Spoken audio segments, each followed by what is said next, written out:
다시 한번 이 시간 예배하시는 귀한 아름빛교회 성도님 한 분 한 분을 주의 이름으로 축복합니다. 오늘 하나님께서 주시는 특별한 은혜가 우리 성도님들에게 임하기를 간절히 소망합니다. 오늘은 청년주일입니다. 5월 한 달을 가정의 달로 저희가 떼어 지키고요. 오늘은 청아한주일, 아름빛교회 청년주일로 그렇게 저희가 좀 따로 이름을 좀 만들어 봤습니다.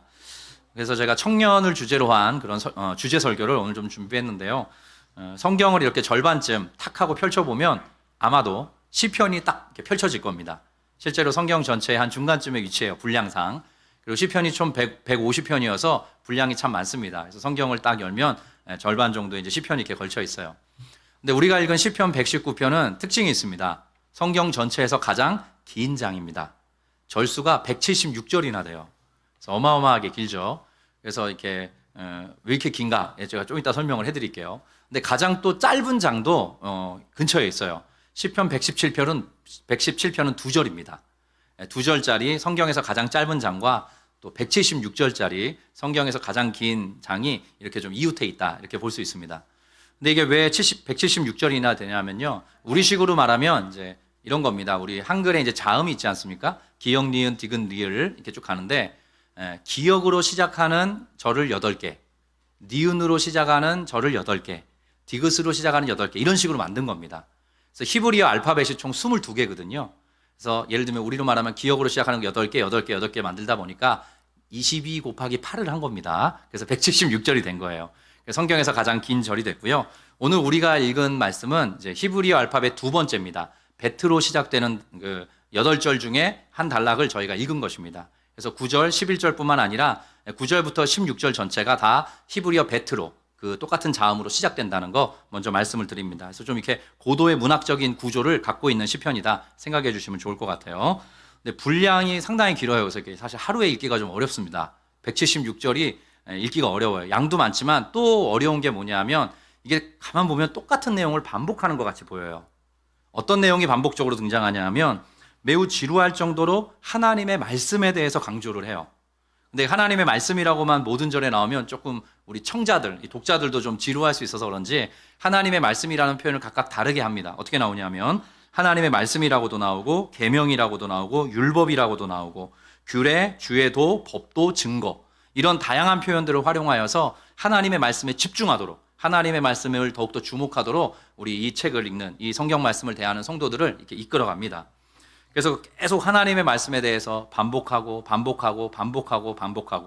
강조하고 또 강조하니까 심지어 어떤 그 성경학자는 이렇게 얘기했더라고요. 끝없는 반복으로 우리를 지치게 만드는 성경이다.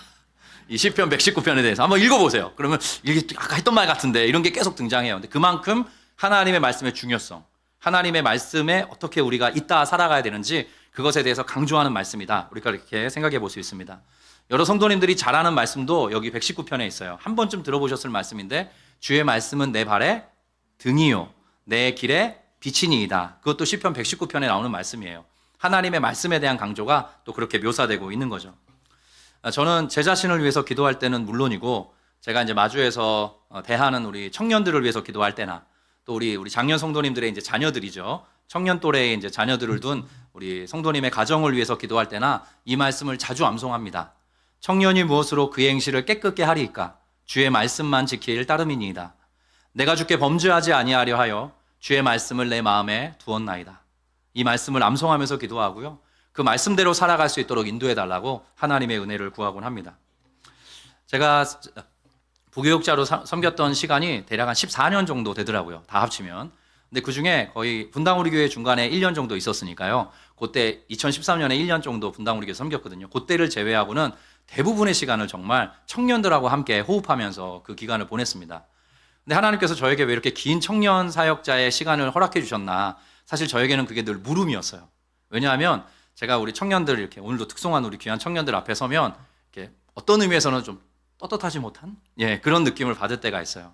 왜냐하면 저의 20대 초반이 꽤 깊은 후회와 또 하나님 앞에 좀 부끄러운 삶으로 이렇게 좀 채워져 있었기 때문입니다. 제가 이런 말씀을 한 번씩 드리니까 성도님들이 좀 궁금해 하신대요. 도대체 뭘 얼마나 방황했던 거냐? 도대체 뭘 얼마나 어떻게 살았길래 목사님이 저런 얘기를 계속 하시냐? 물론 이렇게 상대적일 수는 있어요. 상대적일 수 있어요. 근데 제가 그걸 다 얘기하면 여러분이 은혜를 못 받으실 수 있어서. 근데 이런 겁니다. 이게 왜 그러냐 하면 제가 하나님의 은혜를 그 후에 누렸지 않습니까? 방황 후에 누리고 27의 총신대 신학과에 1학년으로 대학 1학년으로 들어가서 이렇게 목사까지 되고 아름빛교회를 섬기게 됐어요. 하나님의 은혜가 너무 큰 거예요. 근데 여러 성도님들 중에도 그런 경험 하실 때가 있는데 이미 회개를 했던 죄예요. 저희 지난날에서 회개를 했어요, 여러 번. 근데 하나님이 어느 날 부어주신 은혜가 너무 크면 그때가 또 생각나는 거예요. 그때 하나님 앞에 잘못 살았던, 하나님 앞에 참 그릇되게 행했던 저의 지난날이 점점점 커 보이는 거예요. 아, 내가 그때도 전심으로, 그때도 올바르게, 그때도 하나님을 향한 한 마음으로 섬겼다면 참 얼마나 좋았을까. 이제 그런 생각이 한 번씩 드니까 저의 지난날이 어떻게 보면 그래서 더 진한 검정색이기도 하고 또 그것을 하나님께서 은혜로 덮어주셔서 완전히 또 흰색 빛깔을 띠기도 하고 어떤 그런 여러 가지 마음속에 다양한 생각을 가지면서 제가 지금 걸어가고 있습니다. 제가 사실 청년들을 섬기고 또 청년들 앞에 이렇게 말씀을 전할 때 잘 못하는 패턴이 있어요. 뭐냐면 이렇게 살아야 돼, 저렇게 살아야 돼, 뭐 이런 식으로 딱 답을 주듯이 용맹한 설교자가 제가 못 됩니다. 아마 여러 성도님 느끼셨을 거예요. 왜냐하면 제가 그렇게 못 살았기 때문이에요. 근데 저의 삶에 중요한 화두 중에 하나가 그래서 후회입니다. 후회. 다만 우리 청년들한테 이렇게 말씀드리고 싶어요. 지금 혹 후회스러운 삶을 살고 있는 청년이 있는가?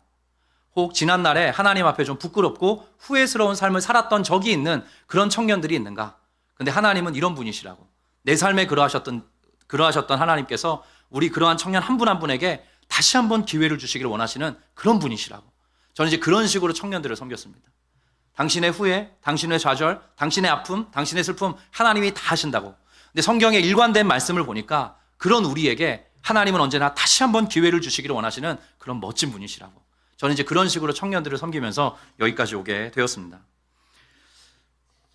오늘 그 청년에 대해서 좀 주제 설교를 하려고 해요. 그래서. 근데 이제 청년은 생물학적으로 보면 20대, 30대의 젊은 또래의 사람들을 지칭하는 표현입니다. 20대, 30대를 주로 청년이라고 이야기하는데요.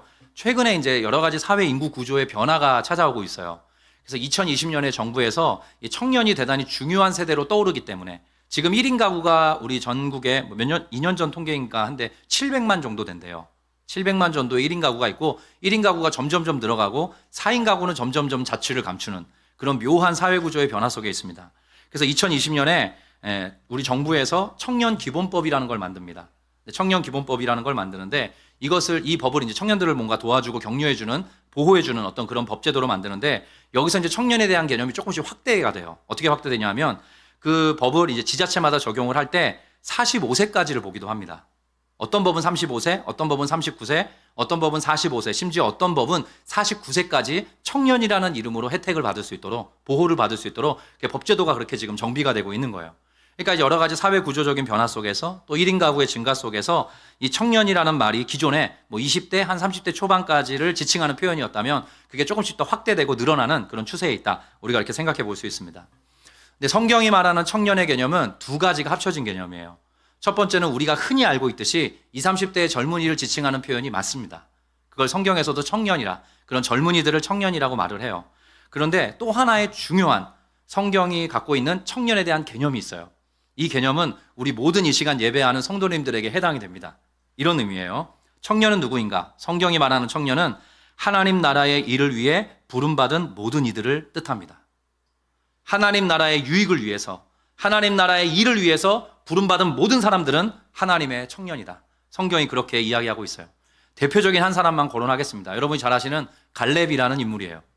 갈렙이 자기의 나이 85세 때에 가나안 정복 전쟁에 들어가게 돼요. 그리고 그때 이렇게 이야기합니다. 85세라는 적지 않은 나이임에도 불구하고 이렇게 이야기합니다. 이 산지를 내게 주십시오.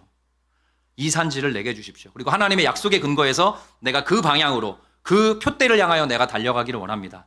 그렇게 선포를 하죠. 그리고 실제로 최전선에서 수고하며 땀 흘리면서 살아갑니다. 그게 바로 갈렙이고 그 갈렙의 모습 속에 연령을 막론하고 나이가 얼마인지를 막론하고 하나님의 나라의 일을 위해 부름받은 모든 이들을 청년이라고 지칭한다는 성경의 증언이 우리 갈렙을 비롯한 모든 성도들에게 이렇게 적용이 되는 거죠. 그래서 제가 몇 주 전에 우리 어버이 주일 겸 어린이 주일, 어린이날 지내면서 우리 연세가 좀 있으신 우리 아름빛교회 성도님들께 말씀드렸어요. 어떤 말씀 드렸냐면 여러분들에게 사명이 있다고 말씀드렸습니다.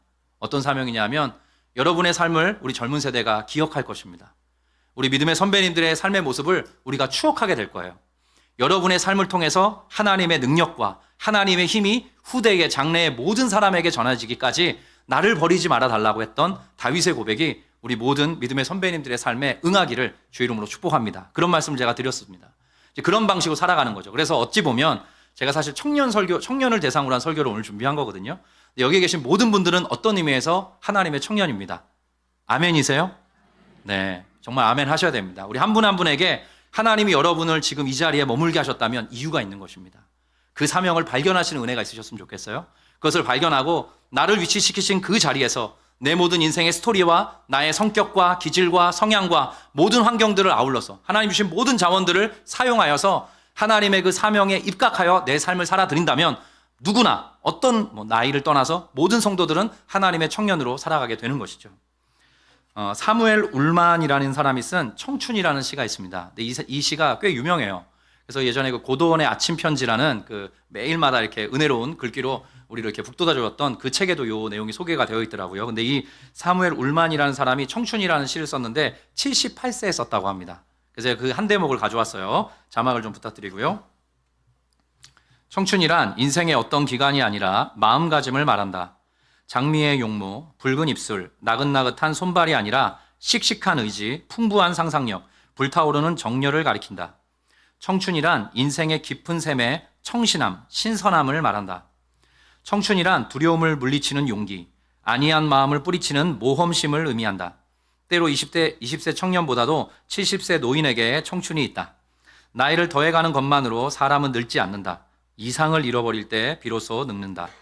머리를 높이 치켜들고 희망의 물결을 붙잡는 한 80세라도 인간은 청춘으로 남는다.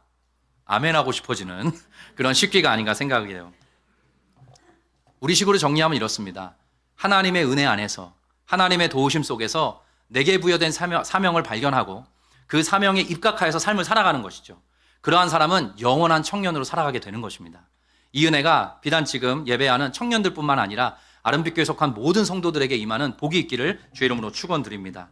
하나님께서 내려주시는 은혜와 지혜, 하나님께서 부어주시는 말씀 속의 은혜와 지혜는 내 삶의 의미와 가치, 목적을 언제나 새롭게 해줍니다. 그래서 은혜를 받아야 된다는 게 그런 의미예요. 하나님께서 주시는 은혜를 받아야 내 삶의 의미, 내 삶의 가치, 내 삶의 목적이 새로워지기 때문입니다. 그리고 그 사명을 발견하고 살아갈 때 우리는 언제까지나 하나님 나라의 청년으로 걸어가게 되는 것이죠.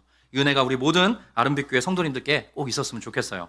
근데 제가 오늘 우리가 읽었던 시편 119편에 보면 사실 이 말씀은 조금은 실질적으로 20, 30대의 젊은이들을 염두에 둔 표현이긴 합니다. 근데 두 가지를 제가 말씀드리려고 해요. 청년의 때는 어떤 때인가? 그리고 청년의 때 어떤 식으로 살아가야 되는가? 이게 오늘 우리가 읽었던 두 절의 말씀에서 하나님께서 우리에게 교훈해 주시는 대목입니다. 먼저 유명한 말씀이죠. 119편 9절. 오늘 본문의 첫 번째 절인데요. 여러분이 한번 읽어주시면 좋겠습니다. 청년이 시작. 청년이 무엇으로 그의 행실을 깨끗하게 하리이까 주의 말씀만 지킬 따름이니이다. 네, 잠깐만 띄워주십시오. 너무나 유명한 말씀이에요. 성경에서 청년하면 대번에 떠오르는 말씀이죠. 청년이 무엇으로 그의 행실을 깨끗하게 하리이까 묻고 있어요. 사실 그래서 자문자답입니다. 이 시편의 형태가 청년이 무엇으로 그의 행실을 깨끗하게 하겠습니까? 주의 말씀만 지킬 따름이니다. 이렇게 자문자답을 하고 있는데 제가 일부러 파란 글씨로 이렇게 좀 강조를 해드렸습니다. 근데 가만 보면 우리가 알 수 있는 중요한 성경의 어떤 교훈이나 성경이 주는 어떤 교훈 깨달음을 얻을 수 있습니다. 뭐냐면 이런 겁니다. 청년식이란 그 삶과 마음이 더럽혀지기 쉬운 때일 수 있습니다. 성경이 그것을 우리에게 알려줘요. 청년의 시기는 뭐냐? 그의 삶과 그의 마음이 더럽혀지기 쉬운 때일 수 있습니다. 청년 시기가 그렇다는 거예요. 그래서 시편 기자가 청년이 무엇으로 그의 행실을 깨끗하게 하며 살아갈 수 있겠습니까? 그러면서 주의 말씀만 지킬 따름이니다. 이렇게 자문자답을 하고 있는 거죠. 아마 여기 이제 믿음의 선배님들 또 이미 가정을 이루신 분들께서도 젊은 날을 딱 떠올려 보면 선굵은 후회가 한 번쯤 없는 분이 없으실 거예요. 저에게도 제가 아까 말씀드린 것처럼 하나님의 은혜 속에서 다시 회복되고 일어나서 이렇게 목회자까지 되었지만 한 번씩 지난 날을 돌아보게 될 때가 있어요. 하나님께서 특별한 은혜로 저를 선교원 시절 때부터 제가 7살 때 선교원을 통해서 처음 교회에 발걸음을 내딛게 됐는데 정말로 특별한 은혜와 사랑을 많이 주셨는데 저는 그 속에서 또 방황을 했었거든요. 제가 제 스스로에게 이렇게 종종 물었었습니다. 제 지난 날을 돌아보면서 나는 왜 그렇게 경솔하고 교만하였을까? 왜 그렇게 분별력이 없었을까? 나는 왜 그렇게 쉽게 유혹에 빠졌을까? 나는 왜 나를 소중히 여기신 부모님과 어른의 말에, 소중한 분들의 말에 귀를 기울이지 않았을까? 나는 왜 어리석은 일인 줄 알면서도 반복적으로 거기에 몸과 마음과 시간을 허비하였던가? 나는 왜 그토록 탕자와 같이 바보 같은 선택을 했는가? 나는 왜 고멜과 같이 음란한 길로 다시금 되돌아갔는가? 나는 왜 그때 그 타이밍에 주님께로 돌이키지 못하였는가? 나는 왜 반복적으로 나를 부르시는 하나님의 간절한 목소리에 귀 기울이지 않았는가? 제가 저의 20대 초반에 그 청년기를 이렇게 회상할 때마다 이러한 질문을 한 번씩 스스로에게 던져보곤 합니다. 그래서 이따가 오늘 3부 예배 때 성년식이 있습니다. 코로나 때 또 몇 년을 못 해가지고 20살부터 한 23살까지 청년들을 이제 대상으로 좀 격려하고 20대 초반을 아름답게 살아가기를 바라는 마음으로 좀 축복하는 시간을 갖고자 해요. 3부 예배 때 이제 그런 시간이 준비되고 있는데요. 여러분들도 하나님의 청년이라고 생각하고 제가 그냥 설교하겠습니다. 20대 초반이 매우 중요합니다. 20대 초반이 매우 중요해요. 우리나라 말에 첫 단추를 잘 꿰어야 된다는 말이 있어요. 20살 이전까지는 부모의 그늘 아래 여하튼 있습니다. 근데 20살이 되는 순간부터 모든 문이 쫙 하고 열리는 경향이 있어요. 그래서 20살이 되면 몇몇 가지 변화가 있는데 첫 번째는 자유가 주어져요. 선택의 자유, 의지의 자유가 주어져요. 여튼 부모님도 이제 어른이 됐기 때문에, 성인이 됐기 때문에 자녀를 조금 믿고 풀어주시는 경향이 20살 때 많이 생기죠. 그리고 시간이 주어집니다. 고3 때보다 여하튼 시간을 조절할 수가 있게 돼요. 그리고 뭐 과외를 하거나 아르바이트를 하면서 돈도 주어질 수 있고요. 또 20대 초반에 불타오르는 한두 시간만 하루에 자도 다음 날을 살 수 있는 그런 정도의 에너지가 20대 초반에 있어요. 그래서 시간, 돈, 자유, 에너지 혹은 건강 이런 것들을 합쳐서 의미 있는 일에 쓸 수 있어야 돼요. 20대 초반에. 그래서 뭔가 인생을 어떻게 아름답게 의미 있게 가치롭게 살아갈 것인가 그것을 배우고 터득하고 경험하는 일에 그 모든 자원을 써야 되는데 제가 그러했듯이 제가 좀 부끄럽게 그러했듯이 많은 이 땅의 20대 청년들 20대 초반의 그 청년들이 좋은 쪽으로 그 시간과 모든 자원들을 사용을 못합니다. 그래서 후회가 남는 그런 20대 초반을 보내게도 되는 거죠. 그래서 제가 전에 있었던 삼일교회는 뭐 그 교회가 모든 게 더 완벽하다 이렇게 말씀드리는 게 아니라 독특한 구조가 있었어요. 여름 7, 8월에 그리고 겨울 1, 2월에 국내외로 선교를 어마어마하게 갑니다. 그러니까 이유는 뭐냐면 20대 초반들이 모여서 20대 초반의 청년들이 모여서 그 교회를 세웠는데 시간과 에너지가 남으니까 시간과 에너지가 잉여의 자원이 있으니까 그것을 교회를 위해서 특별히 하나님 나라의 일을 위해서 선교를 위해서 사용하라고 구조를 그렇게 짜놨더라고요. 저도 그게 어떤 면에서 동의가 돼요. 그래서 이제 나중에 우리 성도님들에게 또 기도부터 하겠지만 올 여름에 우리 청년들이 저기 목포 쪽인가요? 아무튼 거기에 좀 소환도라고 하는 그 섬으로 저희가 이제 처음으로 이제 선교를 위한 답사를 좀 가보려고 준비하고 있습니다. 하여튼 기도해 주시면 좋겠어요. 청년의 그 에너지, 시간과 마음을 잘 활용하여서 삶을 더 아름답게 가치롭게 의미 있게 살아가는 방식이 무엇인지 고민하고 터득해가는 과정으로 사실을 사용해야 되는 거죠. 근데 그렇게 하기가 사실 쉽지가 않습니다. 저도 유혹을 받아서 쓰러졌던 적이 있고요. 사실은 많은 청년들이 그런 다양한 유혹에 노출되어 있는 게 바로 20대 초반의 때입니다. 그래서 사람이 홀로 설 수가 없기 때문에 흔들릴 때 붙잡아주고 넘어질 때 일으켜주고 나아갈 힘이 없을 때 격려해줄 공동체가 꼭 필요한 것입니다. 그래서 아름빛 교회는 조금 독특한 구조를 가지고 있어요. 다른 교회에서 왜 그렇게 했어요? 라고 물어보는 구조가 있습니다. 우리 성도님들 잘 아시는 건데 고등부를 섬기는 사역자와 청년 일부, 20대 청년을 섬기는 사역자가 같은 분입니다. 보통 고등부 교육자는 고등부 교육자대로 따로 있고 청년부 교육자는 청년부 교육자대로 따로 활동을 하는데 저희 교회는 그렇게 하지 않았어요. 고등학생이 20살이 됐을 때 그래서 20대 초반의 삶을 이제 막 펼쳐가려고 할 때 붙잡아주는 공동체가 되기를 원하는 것입니다. 그 청년들이 20살이 되어서 자기에게 부여된 시간과 돈과 자유와 몸, 건강과 에너지를 10분 활용하여서 하나님 나라를 위해서 살아갈 수 있는 그런 청년이 될 수 있도록 묶어주기 위해서 같은 교역자 두 분께 고등부와 청년 일부를 맡아달라고 부탁을 드렸던 것이고 우리 성도님들도 그것을 흔쾌히 여겨주셔서 많이 지금 기도해 주시고 또 기대해 주시고 계시는 게 아닌가 이렇게 생각을 합니다. 그래서 원래는 이제 부모님이나 형제지간에서 그를 사실 청년기 때 이렇게 좀 더 올바르게 살아갈 수 있도록 붙잡아 주셔야 되는데 이제 20살 정도 되면 이런 말이 좀 오해가 될 수 있는데 제가 그랬어요. 다 큰 줄 알아요. 어떻습니까? 20살 정도 되면 그냥 다 큰 줄 알아요. 그래서 그때부터 이제 부모님의 말보다는 사실은 스스로 판단하고 스스로 생각하고 스스로 선택하려고 하고 스스로 잘 해나갈 수 있을 거라고 생각을 하는 거예요. 근데 사실 그렇지 않습니다. 곳곳에 지뢰밭이 있고 여러 가지 유혹과 시험거리들이 있는 거죠. 그래서 믿음의 사람들에게는 교회 공동체가 그를 붙잡아주고 그가 아름다운 청년으로 살아갈 수 있는 좋은 모판이 되는 것입니다. 그런 방식의 역할을 교회 공동체가 하고 있고요. 저는 우리 아름빛 교회가 그런 교회가 되었으면 좋겠어요. 제가 교육자들에게 물어봤더니 청년 1부, 2부에서 한 100여 명의 청년이 지금 저희 아름빛교회에 출석하고 있다고 하더라고요. 적지 않은 숫자입니다. 우리 모든 성도님들께서 그렇게 꼭 기억해 주셨으면 좋겠어요. 기도해 주셨으면 좋겠어요.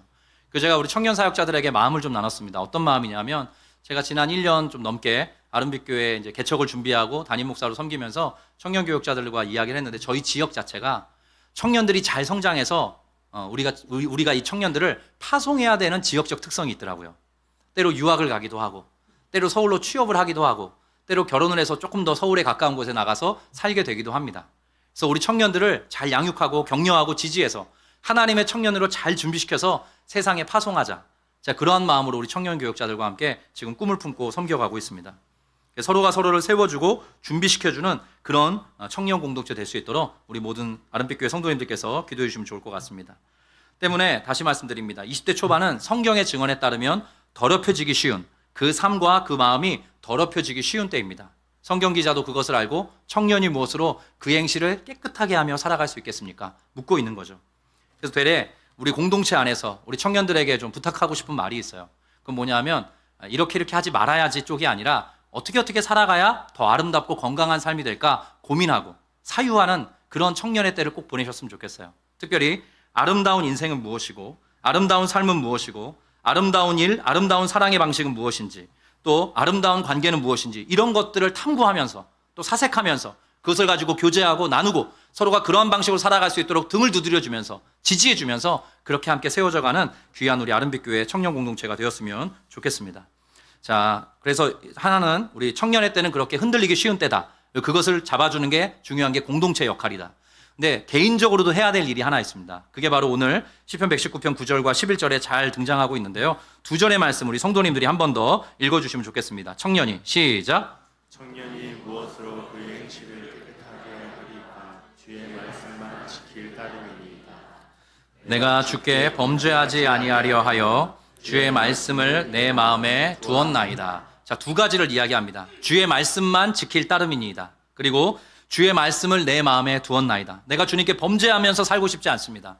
그래서 주의 말씀을 내 마음에 두었습니다. 시편 119편이 아까 말씀드린 것처럼 끊임없이 하나님의 말씀에 대한 강조가 끊임없이 반복적으로 등장한다 말씀드렸죠. 어쩌면 이 말씀을 첫 번째로 품어야 되는 것은 청년의 때가 아닌가 싶습니다. 하나님의 말씀을, 하나님의 율례를, 하나님의 법도를, 하나님의 증거를, 하나님의 계명을 그 마음에 두고 그 마음에 잘 간직하게 될 때 하나님의 청년으로 더럽혀지지 않고 의미 있게 가치롭게 아름답게 살아갈 수 있게 되는 거죠. 시편 119편 11절을 제가 세번역 성경으로 부탁드렸습니다. 한 번만 더 우리 성도님들께서 읽어주시면 좋겠습니다. 내가 시작. 내가 주님께 범죄하지 아니하고 주님의 말씀을 내 마음속에 깊이 간직합니다. 네, 20대 초반의 청년들은 물론이고 여러분들께서도 하나님의 청년이라 말씀드렸죠. 그래서 우리가 하나님 앞에 범죄하지 아니하고 바르게 아름답게 건실하게 살아가는 유일한 방도가 있는데 주님의 말씀을 내 마음속에 깊이 간직하면서 살아갈 때 우리가 아름답게 건강하게 살아갈 수 있다. 성경이 그것을 우리에게 일러주고 있어요. 비단 그리고 이 말씀은 이러한 류의 강조는 시편 119편 또 요 대목에만 나오는 것은 아닙니다. 사실 하나님께서 계속적으로 나의 마음을 너희들이 알아달라. 나의 생각을 너희가 기억해달라. 나의 이야기를 너희 마음에 품고 살아가려고 끊임없이 성경 전체에서 반복적으로 말씀하고 계세요. 대표적인 말씀이 잠언 3장입니다. 제가 부탁드렸는데요. 두 절은 제가 읽고 두 절은 여러분들이 읽어주시겠는데요. 제가 읽겠습니다. 내 아들아 나의 법을 잊어버리지 말고 내 마음으로 나의 명령을 지키라. 그리하면 그것이 내가 장수하여 많은 해를 누리게 하며 평강을 더하게 하리라. 여러분이 읽어주십시오. 두 절 시작. 인자와 진리가 내게서 떠나지 말게 하고 그것을 내 목에 매며 내 마음판에 새기라. 그리하면 내가 하나님과 사람 앞에서 은총과 귀중히 여김을 받으리라. 여러 번 강조했던 말씀입니다. 성경이 제시하는 인간상이 있습니다. 그건 뭐냐면 하나님과 사람 모두에게 은총을 받고 귀중히 여김을 받는 사람으로 살아갈 것을 성경이 요구합니다. 그래서 우리가 먼저 우리 특별히 한국 개신교인들이 조금 제가 아직 젊은 목사지만 깨어나야 될 부분이 있습니다. 뭐냐면 예수 믿고 천국 간다는 도식으로 기독교 신앙을 단순화시킨 게 약점도 있는 것입니다. 우리는 예수 믿고 천국 가는 거 물론 그것도 중요한 은혜이고 결정적인 은혜이지만 예수 믿고 어떻게 살아갈 것인가를 물어야 합니다. 예수 믿고 어떤 방식으로 살아가야 되는가? 어떠한 방식으로 하나님의 청년으로 하나님의 사람으로 아름답게 건실하게 사람다운 사람으로 살아갈 것인가? 그것을 묻고 답할 수 있어야 되는 거죠. 특별히 이 시대, 21세기 이 한국 사회 속에서 한국 교회가 그것을 물어가야 되고 우리 성도님들과 함께 제가 그렇게 이 아름빛 교회를 세워가고 싶은 마음인 것입니다. 근데 그렇게 하나님과 사람 모두 앞에서 은총과 귀중 여김을 받게 되는 유일한 방도가 있는데 그게 바로 하나님의 말씀을 잊지 않는 거랍니다. 하나님의 명령을 지키는 거라고 해요. 인자와 진리가 너에게서 떠나지 말게 하고 그것을 내 목에 메고 내 마음판에 깊이 새기라고 성경이 끊임없이 강조하고 있습니다.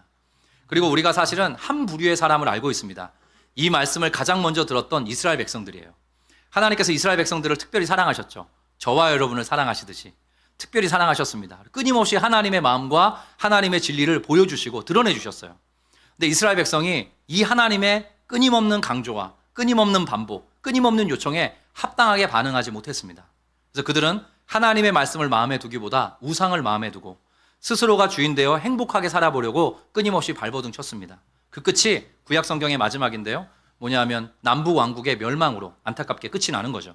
근데 그렇게 이스라엘 백성의 그런 어떤 실패, 좌절, 그들의 어떤 어두운 면을 이렇게 성경이 보여주지만 동시에 그 스토리가 거기서 끝나지 않고 하나님께서 한 가지 일을 진행하시겠다. 하나님께서 내가 그러면 이러이러한 일을 인류 역사 속에 나타내 보이겠다라는 의지를 예레미야 선지자를 통해서 일전에 말씀을 해주셨습니다. 그 대목을 한번 살펴보기를 원해요. 예레미야 31장 말씀인데요. 띄워주시고요. 제가 처음으로 읽겠습니다. 여호와의 말씀이니라 보라 날이 이르리니 내가 이스라엘 집과 유다 집에 무엇을 맺으리라? 새 언약을 맺으리라. 새 언약이라는 말이 등장을 합니다. 이 언약은 내가 그들의 조상들의 손을 잡고 애굽 땅에서 인도하여 내던 날에 맺은 것과 같지 아니하다. 다른 특징이 있다는 거예요. 아니할 것은 내가 그들의 남편이 되었어도 그들이 내 언약을 어떻게 했대요? 깨뜨렸대요. 그게 구약 이스라엘 백성들의 민낯이에요. 그들의 일종의 성적표입니다. 그들이 내 언약을 깨뜨렸습니다. 여호와의 말씀이니라. 그런데 하나님께서 거기서 멈추지 않고 이제 의지를 가지시고 어떠한 일을 진행해 가시겠대요. 그게 바로 33절 말씀입니다. 여러분이 읽어주십시오. 그러나 시작. 그러나 그날 후에 내가 이스라엘 집과 맺을 언약은 이러하니라. 곧 내가 나의 법을 그들의 속에 두며 그들의 마음에 기록하여 나는 그들의 하나님이 되고 그들은 내 백성이 될 것이라. 여호와의 말씀이니라. 앞으로 잠깐 넘겨주십시오. 하나님께서 새 언약을 맺겠다. 다시 새로운 언약을 맺겠는데 그 언약의 특징이 이것이다 하면서 저 파란 글씨를 말씀하신 거예요. 내가 나의 법을 그들의 속에 직접 두겠다. 겉으로 그냥 십계명, 율법으로 알려주는 차원이 아니라 나의 법을 그들의 마음속에 직접 새기겠다. 그들의 마음에 기록하겠다. 하나님께서 의지적으로 이렇게 표현을 하신 것입니다. 그리고 이 은혜가 예수 그리스도 안에서 저와 여러분에게 임한 것입니다. 여러분 이 사실을 믿으십니까? 이것이 어떻게 신약 성경에 풀어지는지 봅시다. 성령에 대해서 예수님께서 이런 말씀을 하십니다. 성령에 대해서 요한복음의 말씀인데요. 내가, 예수님이 직접 하신 말씀이에요. 내가 아버지께 구하겠으니 그가 또 다른 보혜사, 성령 하나님을 지칭합니다. 그가 또 다른 보혜사를 너희에게 주사 영원토록 너희와 함께 있게 하리니 그는 진리의 영이라. 세상은 능히 그를 받지 못하나니 이는 그를 보지도 못하고 알지도 못함이라. 그러나 너희는 그를 아나니 그는 너희와 함께 거하시며 또 너희 속에 계시겠습니다. 신약 성경에 보니까 주의 하나님의 성령, 예수의 영인 성령께서 우리 각자의 마음속에 임하시겠구나. 우리의 각자의 마음속에 거하시겠구나. 이런 표현이 강조되고 있어요. 그런데 저와 여러분 그래서 지금 예배하는 모든 성도들의 마음속에는 성령님이 계십니다. 여러분 이 사실 믿으시죠? 근데 성령님이 오셔서 하시는 매우 중요한 사역 하나가 요한복음 14장 이 맥락 속에 표현되고 있습니다. 26절인데요. 여긴 여러분이 읽어주십시오. 보혜사 시작. 보혜사 곧 아버지께서 내 이름으로 보내실 성령 그가 너희에게 모든 것을 가르치고 내가 너희에게 말한 모든 것을 생각나게 하리라. 너무나 중요한 표현입니다. 주의 성령께서 우리 마음속에 임하십니다. 주의 성령께서 우리가 예수 그리스도를 구주로 고백하는 그때 우리의 마음속에 찾아오셔서 임재하셔서 떠나지 않으십니다. 근데 그 성령께서 하시는 중요한 사역이 하나 있는데 뭐냐면 하나님의 말씀을 풀어주시는 겁니다. 하나님의 말씀이 기억나게 하는 거고 우리의 마음속에 우리의 마음 깊은 곳에서 하나님의 말씀이 작동할 수 있도록 하나님의 말씀이 움직일 수 있도록 우리의 영혼 속에 우리의 마음 속에 빛을 비춰주십니다. 그것을 신학의 용어로 성령의 조명하심이다라고 이야기합니다. 하나님의 말씀이 풀어지고 하나님의 말씀이 이 속에서 작동하는 그 은혜를 우리 모든 신약의 성도들이 예수 그리스도 안에서 누리게 되는 것입니다. 그게 바로 예레미야 31장의 새 언약의 버전인 것이죠. 우리가 그것을 지금 체험하고 있는 것입니다.